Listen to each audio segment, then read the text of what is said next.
My fellow Americans, on Tuesday, Syrian dictator Bashar al-Assad launched a horrible chemical weapons attack on innocent civilians. Using a deadly nerve agent, Assad choked out the lives of helpless men, women, and children. It was a slow and brutal death for so many. Even beautiful babies were cruelly murdered in this very barbaric attack.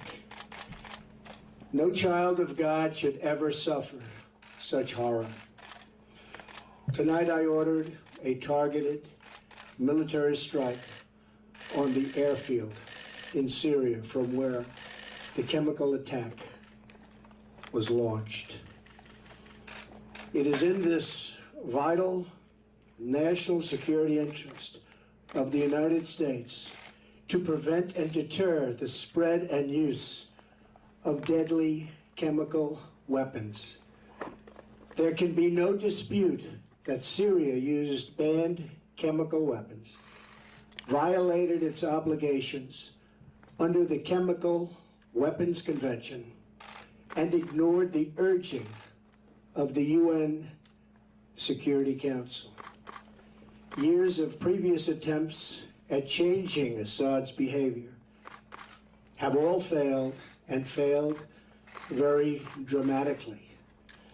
As a result, the refugee crisis continues to deepen, and the region continues to destabilize, threatening the United States and its allies. Tonight I call on all civilized nations to join us in seeking to end the slaughter and bloodshed in Syria, and also to end terrorism of all kinds and all types. We ask for God's wisdom as we face the challenge of our very troubled world. We pray for the lives of the wounded and for the souls of those who have passed. And we hope that as long as America stands for justice, then peace and harmony will, in the end, prevail. Good night, and God bless America and the entire world. Thank you. A dramatic escalation against al-Qaeda in Yemen. U.S. warplanes conducted over 30 airstrikes in 2 days, a campaign approved by President Trump and delegated to the Pentagon to carry out. A former Obama administration official says attacking this terror organization is the right move. It would be good news if the Trump administration continues to go after this group. The urgency elevated by fear. Al-Qaeda in Yemen, known as AQAP, may be planning direct attacks against the U.S., according to a defense official. The group, considered one of the top threats to the U.S. homeland, has gained strength during the turmoil of the ongoing civil war. Make no mistake, AQAP, while we talk a lot about ISIS, AQAP is the organization that has more American blood on its hands. The terror group's record of inspiring attacks is long and bloody, including 2009, the underwear bomber on an airliner landing in Detroit, attempting the first potential attack on U.S. soil since 9/11. 2010, bombs hidden in printer cartridges were mailed from Yemen, set to go off on cargo planes over the U.S., intercepted in the UK and Dubai.